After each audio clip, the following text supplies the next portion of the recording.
기후위기 생존TV. 지역 차원에서 기후위기의 다양한 이슈를 낱낱이 좀 파헤쳐보는. 어떤 사람들은 기후위기가 진짜냐, 가짜 위기냐, 이렇게 말씀도 많은데요. 실제로 우리는 그 진짜 위기라는 그런, 가치에 방점을 찍고, 가짜라고 포장하고 싶은 여러 이야기들이 있는데, 그게, 진짜 위기에 어떤 영향을 미치는지, 이런 얘기들을 좀 많이 해보고 싶어서, 시민사회와 지역의 중간조직인 지속가능 발전 협의회가 공동으로 제작하고 있는 유튜브 TV이고요. 그리고 지역 케이블 방송에도 나가고 있습니다. 오늘은 기후위기와 코로나19가 어떤 연관성이 있고, 이게 기후위기에 어떤 영향을 줄 것인지, 또 기후위기 때문에 코로나19와 같은 여러 감염병들이 어떻게 대유행할지, 이런 얘기들을 쭉 시리즈로 풀어보는 시간이고요.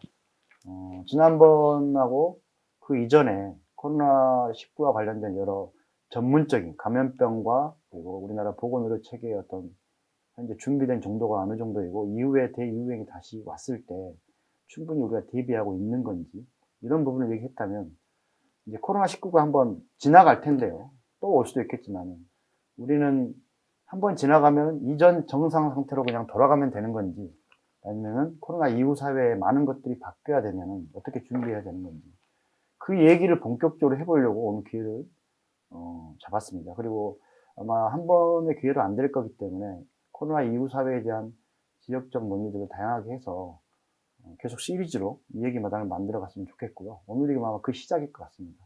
오늘 두 분 패널을 모셨고요. 한 분은 각종 이후 사회에 대한 고민 때문에 직접 연구소를 만드신 우리 하승훈 선생님 모셨습니다. 네, 반갑습니다. 그리고 한 분은 두 분 다 전국적으로 유명하신데요. 우리 한신대학교 부총장이신 이혜영 교수님, 국제관계학과 그리고 정치경제학 분야에 대해서 많은 말씀을 해주실 거고요. 이후에도 많은 생존TV를 위한 여러 가지 좋은 말씀을 해주실 겁니다. 먼저 간단하게 두 분이 개인 소개를 편하게 해주셔도 됩니다. 최근에 하고 있는 활동이라든가 개인적인 얘기 하셔도 됩니다. 1분 정도 말씀해 주시고 먼저 소개하는 형태로 시작하겠습니다. 네, 안녕하세요. 저는 이유연구소의 하승우라고 합니다. 코로나의 경험은 일단 저는 개인적으로 학교가 어쨌든 중지 상태에 들어간 게 제일 컸던 것 같고요. 저도 이제 아이가 있으니까 학교를 안 가니까 이제 대부분의 생활들을 다 집에서 해야 되는. 준 전업주부시죠 지금? 그렇죠. 반반. 이제 사실은 학교를 안 가는 것보다 더 힘든 거는 이제 급식이 중단되는. 그래서 어쨌든 외식이나 이런 것도 힘드니까 이제 집에서 다 일종의, 그러니까 어찌 보면 사람들이 말로 하던 약간 자급의 생활 같은 것들을 경험해보는 시간이 그렇죠. 아니었나 싶고요. 그런 게 아마 그전에는 계속 삶의 범위나 규모가 계속 확장되는 게 되게 중요하고 더 잘 산다라고 하는 사회에서 어찌 보면 코로나는 잘 사는 게 뭐지? 어떻게 살아야 되는 건지 이런 질문을 좀 다시 받게 됐던 시간이 아니었던가 싶습니다. 이유연구소 소개 좀 해주시죠. 이유연구소요? 이유연구소는 대부분 다 이렇게 각종 대안이 도입되는 데까지만 관심을 가지고 실제로 막상 그 제도나 정책이 도입되고 난 뒤에 문제에 대해서는 이제 실행 과정에서 발생한 여러 문제들은 그냥 넘겨버리게 되는데 오히려 전 좀 제도를 도입보다는 도입 이후의 상황이 어떻게 진전되어 가는지를 좀 확인하고 우리가 원하는 바대로 좀 진행되기를 바란다는 의미에서 이제 이유연구소를 만들어서 좀 진행을 하고 있습니다. 제가 이 이후연구소의 말에 혹한 게 지역에 시민운동 하면서도 뭔가 이제 성과를 내고 조례를 만들고 그리고 어떤 그 운동을 해서 1차 성과를 내면 그 다음에는 그렇죠. 빠르게 물이 빠지는 듯 하면서도 이렇게 쭉 썰물처럼 빠져나가서 다른 쪽으로 옮겨가는데 그러니까 뭔가 좋은 성과를 내도 이후 과제라든가 이런 것에 대해서 관심을 안 갖기 때문에 용두사미가 되는 거 많이 봤는데 오늘 주제하고 가장 어울리는 연구소 소장님을 모신 것 같습니다. 예, 우리 이혜영 교수님. 예, 한신대학에 있습니다. 정치경제나 특히 국제통상 문제, 그 다음에 문화 쪽에도 좀 관심이 많고요. 원래 전공은 이제 정치사상입니다. 그렇기 때문에 정치학 고전 연구를 계속하고 있는 셈인데, 저는 이번에 이 바이러스 위기, 코로나 위기를 보면서 인간의 이 문명의 지금의 형태라는 것이 얼마나 취약한지, 인간의 역사 어떻게 보면 미생물과의 어떤 공진화의 역사 아니었나 싶은데 아니나 다를까. 이번에 뭐 바이러스, 박테리아 바이러스 이런 식으로 계속적으로 미생물과 어떤 온 생명의 뭐 영장이라고 하는 인류가 아주 처참하게 깨어져 가는 그런 모습을 보면서 야, 이 문명의 형태라고 하는 것이 고작 저 하찮게 보였던 미생물의 글로벌 공격에 여지없이 흔들리는 그래서 지금의 이 문명 형태를 좀 더 새롭게, 좀 더 역사적으로 한번 되돌아봐야 될 필요가 있지 않겠나 하는 그런 생각까지 들더라고요. 그래서 이제 고작 인류가 이 미생물의 공격에 할 수 있는 최선의 방책이라는 것은 자기 유폐, 자기 유폐 이외에는 뭐 뽀적 수가 없구나. 그래서 거창하게 뭐 사회적, 물리적 거리두기 뭐 이런 식 여러 가지 이름으로 불렀는데 결국은 의학적 방법으로 할 수 없는 걸 결국 사회학적 방법 뭐 유상에서 거리두기라는 게 사회학적 방법이죠. 사회학적 대처인데 그래서 이게 결국 인간이 별거 아니구나 싸워왔던 게 그런 생각까지 하게 됩니다. 너무 자괴감이 드는데요. 저는 어쨌든 저도 정신적으로 너무 힘들긴 했어요. 왜냐하면은 생활이 견딜 수 없으니까 여기서 말하는 생활은 경제적 생활이 아니고 쭉 해왔던 활동이라든가 생각들을 원래대로 할 수 없으니까 그게 계속 되니까 그럼 어디로 가야 되지? 방향타를 못 잡겠는 거예요. 어쨌든 갈 데도 없고 그런 부분에 교수님 학교라든가 부총재학 정책을 맡고 계신데 그런 부분에서 뭔가 큰 변화는 없으셨나요? 생활상? 크죠. 우선 우리 수업이라는 거 하고 난 학생들 수업을 듣겠고 우리는 수업을 하는 어떤 주체로서 입장에서 보면요. 일단 이거 벽 보고 이제 수업을 해야 되니까 벽 보고 그다음에 이게 원래 수업이라는 게 항상 인터액션 아닙니까? 상호 주고받기인데 그래서 학생들의 반응, 시선, 뭐 가끔 졸음, 하품까지 다 포함해서 그 살아있는 생명체가 이렇게 움직이는 걸 보면서 할 때 그 힘으로 다시 수업일 뭐 연강을 하면 3시간까지 가는데 이거 뭐 벽 보고 계속 하는 게 훨씬 더 피곤하죠. 물론 학생들이야 뭐 등록금 돌려달라고 이야기하지만 실제로 그렇죠. 수업을 그 수업 서비스를 제공하는 입장에서 보면 훨씬 더 힘들어요. 많이 힘들어 하시는 것 같아요. 그럼 이게 뭐 단기적일까요? 제가 봐서는 이게 장기적으로 이런 식의 뭐 강의라든가 온라인 교육에 뭐 적용해야 되는 거 아니냐 이런 말씀을 하는데 그런 거 경험하면서 실제로 그러면 이후 사회, 코로나 이후 사회가 어떻게 바뀔 건지 고민 좀 하셨을 것 같아요. 교수님이 방금 큰 말씀 해주셨는데 소장님 어떻게 뭔가 화두를 던지고 싶기도 할 것 같아요. 이후연구소라는 이름을 만드는 계기도 마침 몇 달 전이잖아요. 1년도 안 됐고 그래서 이렇게 큰 문제가 생길지 몰랐어요. 몰랐던 거죠. 거창한 연구소를 만드셨는데 뭐 두 분이 코로나 이후 사회에서 저도 고민을 해봤거든요. 개인적으로도 해봤는데 뭐 답은 없지만은 뭐 좀 구상하신 게 있을 것 같아요. 그걸 좀 얘기 듣고 싶어요. 아니 뭐 보통 요즘 많이 얘기하는 게 이제 언택트 사회에서 이제 일종의 이게 접촉으로 인해서 질병이 확산되니까 접촉을 줄이는 아까 교수님 말씀하신 것처럼 이제 거리두기 이가 일시적인 게 아니라 이제 지속화되는 형태의 사회로 갈 것이다라고 하는 예측들이 많이 나오는데 근데 사실 실제로 그런가 따져보면 저는 그렇게 유지되는 사회는 없다고 생각하거든요. 결국은 어쨌든 비어있는 그 공간을 누군가는 채워줘야 되는 그러니까 어쩌면 지금도 제가 보면 어쨌든 이게 현대 지금 신자유주의 자본주의의 문제는 결국 투명노동 그러니까 결국 이렇게 아주 필수적인데 필수적인 부분들을 보이지 않게 만들어서 마치 그것이 가치가 없고 없어도 되는 것처럼 보이게 하는 형태의 사회 질서인데 사실 제가 볼 때 지금 나온 대부분의 뭐 비대면 강의라든지 여러 가지 이런 것들은 이제 그런 걸 너무 일종의 자연스러운 방향으로 설정해 놓고 가고 있는 것 같아서 사실 좀 그게 본 대책은 아니다. 그게 사회가 그렇게 사회가 유지될 수 있을까? 정말 그럼 왜냐면 사회는 기본적으로 접촉과 관계로 맺어지는데 그렇죠.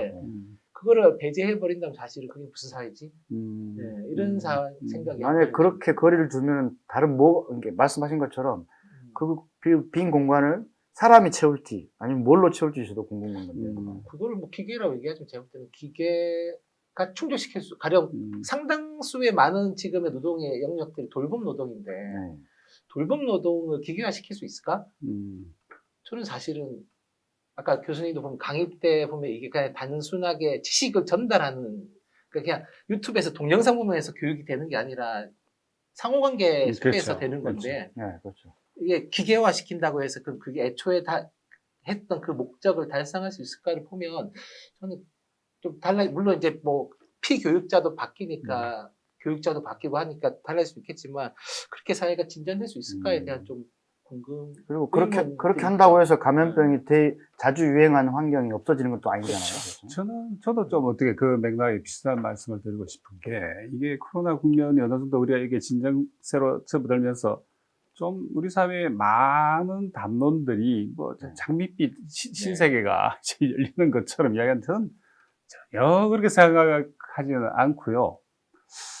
글쎄, 인간이 뭐고, 특히 지금 결국 이제 당장 우리 경제생활에 제가 가장 영향을 미치게 시장, 뭐 신자유주도 좋고요. 시장과 세계화, 뭐 금융 이런 건데, 예를 들어서 그러면 이 인간의 관계가 바이러스의 공개에 의해서 이 관계성에 일정한 타격을 입히고, 그리고 관계성이 일정하게 변형이 된다면 분명히 새로운 뭔가 나오겠죠. 그런데 그래서 접촉, 비접촉, 대면 혹은 비대면 사회의 출현 여부에 대해 너무 섣부른 전망들이 나오고 있는 것 같아요. 제가 보는 견지에서는 설사 이 관계의 형태가 일정하게 변형되고 충격을 받았다 하더라도 글쎄 기본적으로 우리가 살고 있는 이 자본주의 생산 양식이란 그 뭐 변화가 있을까? 다시 말해서 우리의 경제생활이라고 하는 건 의연히 시장 관계에 의해서 압도되고 규정당하고 있는데, 그러면 갑자기 바이러스 공격한다고 해서 우리가 집으로 도망이 유폐됐지만 네.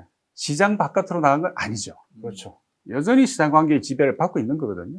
그렇게 그래서- 본다면은 과연 어떤 변화가 올까? 저는 기본적으로 이 경로 의존성이라고 학자들이 이야기하지 않습니까? 네. 예전에 해왔던 대로 또 하는. 그래서 이 경로 의존성의 잔인한 법칙들이 결국은 관철이 될 거고, 혹 바이러스의 공개에 의해서 인간의 관계성이 일정하게 손상이 된다면 그 피해는 우선 사회적 하층, 특히 비정규직 쪽에, 특히 우리 사회 같은 경우에는 중소자영업자, 그 다음에 청년층, 그 다음에 여성들 가운데도 힘든 이 근로 여성들, 이쪽으로 우선 그 부담이 집중이 될 거고, 자본제라고 하는 건 속성상 위기가 닥치면은 부담되는 걸 떨어뜨리잖아요. 마치 그 우리 봉준호 감독 그 열차 나오는 영화 설국열차. 예, 그처럼 맨 끝으로 떨구면서 이렇게 고개를 올라가기 마련이거든요. 힘들 때는. 이번에도 이 바이러스에 의한 전 직접적 결과는 경제 위기로 올 거다. 즉 오고 있고 어느 정도 우리 이미 들어가 있어요. 태풍권 안에. 그러면은 힘들면 아마 거기부터 타격을 할 거고 여기부터 꼬리부터 떨어뜨리면서 이 고개를 넘으려고 하겠죠. 표현님 어떻게 이 진단에 대해서 저는 동의하는 바가 크거든요. 그래서 현실적으로 제대로 비관할 수 있는 건 해서 네. 끝까지 진단을 해서 근본적인 대책을 세워야지 섣부르게 예를 들면 이전에 쓰던 방식으로 해서는 솔직히 어렵다고 보는데 뭐 어떻게 생각하세요? 뭐 교수님이 말씀하신 뭐 산업적인 면에서는 저도 비슷할 거라고 네. 보고 사실 임시직이 이번에 어쨌든 정부가 해고율을 줄이기 위해서 되게 노력했다고 하지만 실제로 대량 해고는 계속 발생하고 있는 거지 않습니까? 그리고 어쨌든 그 해고가 발생하는 쪽들은 주로 이제 대기업보다는 이제 중소기업 쪽에서 많이 발생을 하는 거고요. 그럼 어쨌든 이 해고된 사람들이 다시 뭔가 일자리를 찾아야 되는데 좋은 일자리가 나올 거냐? 그래서 좋은 일자리가 없으니까 결국은 이제 일종의 긴급적인 지원금을 통해서 생계 유지만 하는 거지. 앞으로 어떻게 경제가 다시 편성될 거냐에 대한 방향은 아직 저는 없고, 사실 지금 정부가 내놓은 뭐 한국형 뉴딜이나 이런 거 보면 결국 약간 디지털 쪽으로 간다는 건데, 그렇죠. 그럼 이 일자리에서 밀려난 사람들이 이 시장으로 재취업이 가능할 거냐면 제가 볼 때 그건 아닐 것 같다라는 그건 생각이죠. 중요한 부분이네요. 그래서 그런 문제에서 일단 잘 안 될 것 같다는 생각이 있고, 사실 저는 약간 산업적인 면도 있고, 이 위기가 2차적으로 올 수 있는 부분은 어쨌든 이 코로나는 기후위기랑 붙어 있는 거고, 기후위기는 끝난 게 아니라 사실 코로나가 종식돼도 기후위기는 더 심각해지는 그렇죠. 거라는 거죠. 뭐 지금 당장 올 여름 폭염이 되게 올 텐데, 그러면 이게 어찌 보면 교수님 시나리오 더 암울한 시나리오일 수도 있는데요. 두 개가 겹치면 진짜. 네. 진짜. 그러니까 어쨌든 폭염의 현상 속에서 그동안의 폭염 대비 시나리오는 대부분 다가 경로당으로 직결하세요 해서 에어컨 있는 데서 지세요. 도서관으로 모이거나 이런 방식이었는데. 쉼터나 대피소죠. 그렇죠. 근데 지금은 코로나 때문에 이제 그게 안 된단 말이죠. 경로당은 이미 지금도 폐쇄 상태고, 도서관도 지금도 문 닫고 있고, 그렇습니다. 그러면서 밀집 시설들은 다 지금은 문 닫고 있는 상태인데, 폭염이 왔어. 특히 지금은 이제 6월달, 보통 7월이 아니라 6월달부터 폭염이 올 거다 이제 보고 있는데, 폭염 일수도 길어지는 거죠. 길어지죠. 그러면 이걸 어떤 식으로 대비할 거냐. 그러니까 이게 또 올해만 오고 말 것도 아니지 않습니까? 폭염이. 그리고 코로나도 어쨌든 올해만 오고 끝나는 게 아니라 뭐 코비드19가 끝나면 또 다른 변종 바이러스가 등장할 수도 있고, 그럼 결국은 계속 현재 예측들을 가면 계속 이제 비접촉 형태로 거리두기 형태로 감염을 막아야 되는데, 반면에 재난 시나리오들은 대부분 다가 밀집 형태로 대비하게 돼 있거든요. 그러면 이거에 대해서 정부가 새로운 시나리오를 만들어놔야 됩니다. 재해 대책에 대한 새로운 시나리오. 더 이상 옛날처럼 체육관에 몰아놓고 거기다가 이제 음식물이나 이런 생활 필수품 제공하는 방식으로는 재난 대책이 안 생긴다. 그럼 이제 지금 정부가 제가 볼 때 열심히 준비해야 되는 거는 그런 사고가 발생했을 때 어떤 식으로 사회가 대응할 거냐에 대한 시나리오를 빨리 재편하는 게 좀 필요할 것 같은데, 지금 중앙정부도 그렇고 지방정부도 그렇고 그런 데 관심 있는 데는 없는 것 같아요. 지금 코로나19 관련해서 시사적인 얘기를 하는 분들이 있고, 이후사회, 경제사회 대책을 많이 말씀하시는데, 재난대책과 관련해서 이 민감한 부분에서 지적한 건 저는 못 봤어요. 근데 제가 놓쳤을 수도 있는데, 교수님 혹시 이런 얘기 들어보셨어요? 글쎄요, 저도 아까 내가 처음에 말씀드렸다시피 이번에 이제 미생물과의 한 일전 격전을 치른 셈인데, 근데 자연재해는 미생물도 아니고 현상이지 않습니까? 그렇기 때문에 이거는 집단적으로 스크럼을 짠다 해서 이겨낼 수 있는 것도 그렇죠, 아니고. 그렇죠. 이거는 정말. 그래서 근데 그렇지만 그 배후에 있는 관계의 망을 본다면 결국은 우리 문명 혹은 우리 어떤 그 사회적 관계가 일정 부분 기여해서 만들어낸 일종의 그것도 피조물인 셈인데, 그런 쪽에서 본다면 부지런히 준비하고 예측하고 또 예측 가능성을 높이고 하는 이런 어떤 노력들. 근데 이거는 개인이 할 수 있는 건 아니잖아요. 이거 역시. 예를 들어 바이러스와의 싸움도 개인이 혼자 살 수 있는 것도 아니듯이 그것처럼.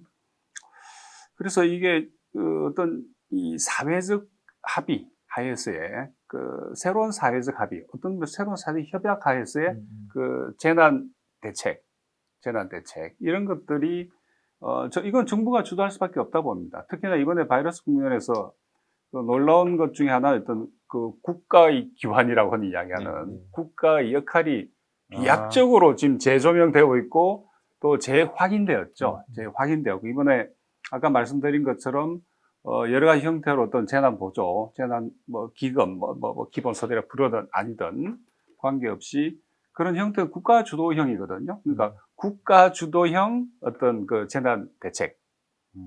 전형적인 거였죠. 특히나 우리처럼 세계에서 가장 정보화 수준이 높은 나라가 우리 아닙니까?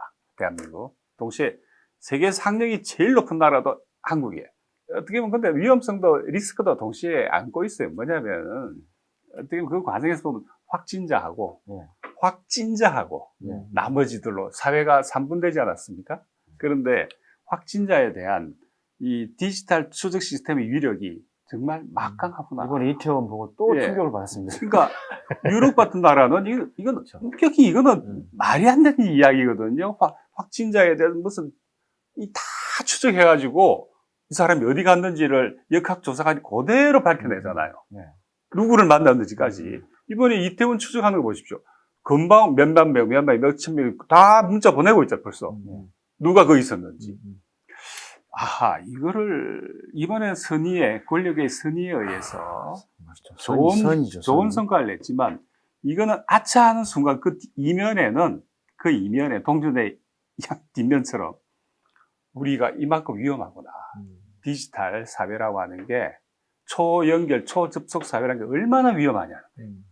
나의 모든 것이 단추만 한번 누르면 다 나오잖아요. 그래서 물론 그것이 권력의 선한 의지에서 이번에는 매우 좋은 긍정적 효과가 냈지만 이거 앞으로 이 정부 주권이 누구에게 있는가에 따라서 이거는 지옥이 될 수도 있겠구나. 그런 생각도 해요. 저희 유럽은 이것보다 이만큼 못하니까 그냥 가둬버리잖아요. 저 파리에 네. 그 가둬버려 집에 못 나오게. 이태리인가 어딥니까? 드론까지 띄워서 길거리 못 나오게. 아, 외출 금지. 중국이 그렇게 했죠, 네. 초기에. 중국은 우한을 아예 봉쇄해버렸죠, 군사적으로.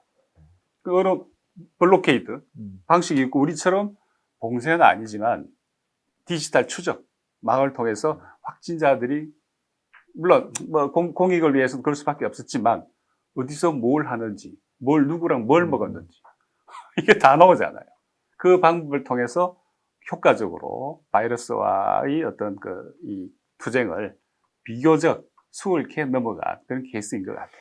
다시 큰 주제가 될 것 같아요. 만약 이 코로나19 이게 좀 잠잠해지면 네. K 방역의 장점을 얘기하면서 이렇게 대추적 시스템이 네.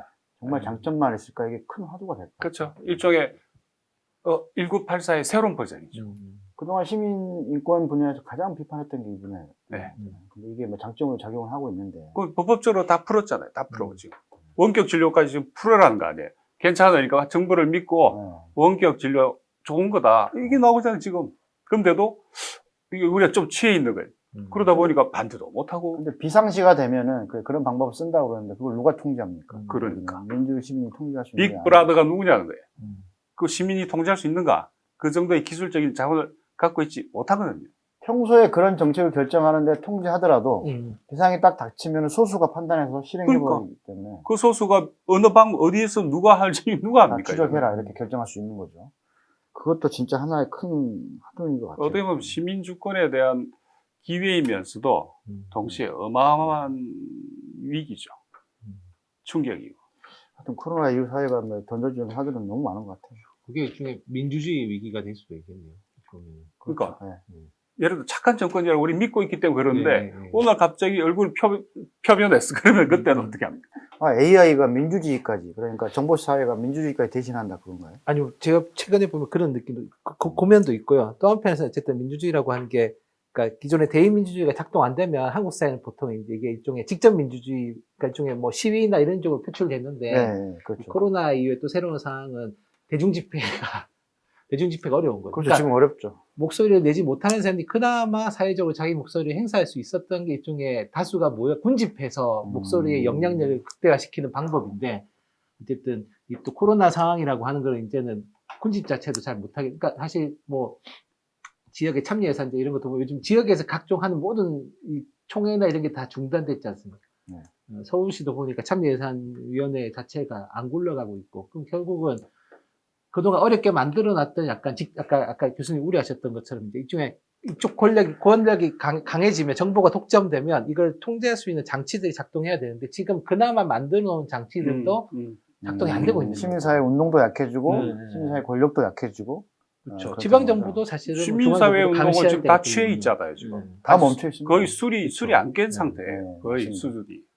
지금 취해가지고. 진짜 이 말씀을 술이 안 깼었다 그러면. 오늘 아침에 오면서 네. 정말 이 말씀 물어보고 싶었거든요. 6개월 동안 시민사회는 이게 대면성이 강하고 네트워크가 강하고 그리고 실제로 행정이라 그 직업 정치하는 분야는 솔직히 어떤 짜여진 틀에 의해서 일정한 공간에서 쭉 그 스케줄에 맞춰서 움직이는 형태로 활동을 하는데, 시민사회는 다양한 의지를 찾아서 또 만나고 접촉하고 없는 이야기 공간을 만들어야 되는데 지금 있는 것도 못하고 있거든요. 있어요. 그럼 뭘 해야 되는 거죠? 상반기 사업이 거의 정말 진행이 안 고민됩니다.